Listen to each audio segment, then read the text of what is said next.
नमस्कार मित्रांनो, स्वागत आहे तुमचं आपल्या मराठी भिडू या यूट्यूब चॅनलवर। आज आपण बघणार आहोत की महाराष्ट्र शासनाचा एक जी आर आलेला आहे।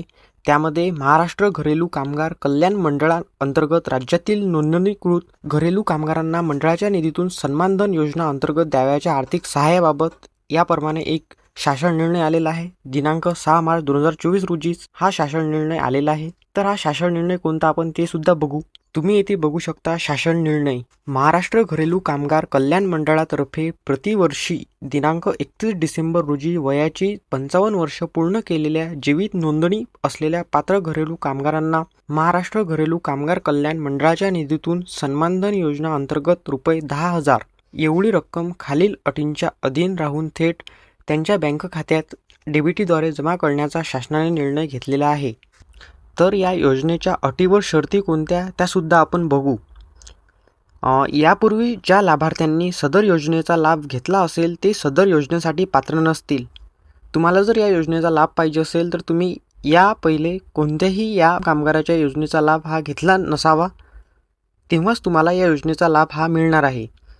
त्यानंतर लाभार्थ्यांना अर्थसहाय्य वितरित करण्यापूर्वी सदर लाभार्थी जीवित नोंदणीकृत व पात्र असल्याची विकास आयुक्त असंघटित कामगार कार्यालयाने खात्री करून घेण्यात यावी।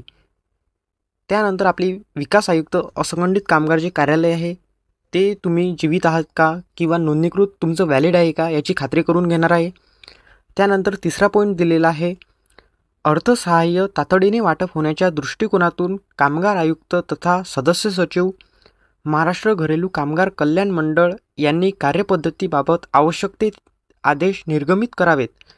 यामध्ये असं म्हटलं आहे की जे महाराष्ट्र घरेलू कामगार कल्याण मंडळ आहे या योजनेची कार्यपद्धती कशी असणार आहे, काय असणार आहे ते लवकरात लवकर त्या संबंधित आदेश देण्याचे काम हे महाराष्ट्र घरेलू कामगार कल्याण मंडळ हे करणार आहे।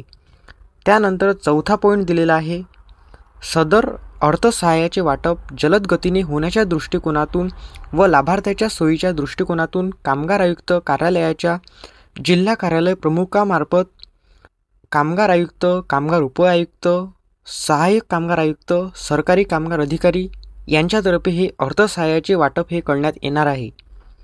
त्यानंतर पाचवा पॉईंट, महाराष्ट्र घरेलू कामगार कल्याण मंडळाने या प्रयोजनासाठी प्रत्येक जिल्ह्याच्या मागणीप्रमाणे मंडळाचा निधी हा हस्तांतरित करावा। तर तुम्ही बघितलंच आहे की एवढी सर्व कार्यपद्धतीप्रमाणे तुम्हाला हा आर्थिक लाभ या योजनेमार्फत हा मिळणार आहे। तर याच प्रकारे हा शासनाचा जी आर होता, शासन निर्णय आलेला होता। आपला व्हिडिओ आवडला असेल तर आपल्या मित्रमंडळींना सुद्धा शेअर करा, जेणेकरून त्यांनासुद्धा या योजनेचा लाभ हा मिळणार। याच प्रकारे नवनवीन आणि माहितीपूर्ण व्हिडिओ बघण्यासाठी आपल्या चॅनलला सबस्क्राईब करून ठेवा। तुम्हाला असेच नवनवीन आणि माहितीपूर्ण व्हिडिओ बघायला मिळतील। तर चला भेटूया नवीन व्हिडिओमध्ये, तोपर्यंत नमस्कार।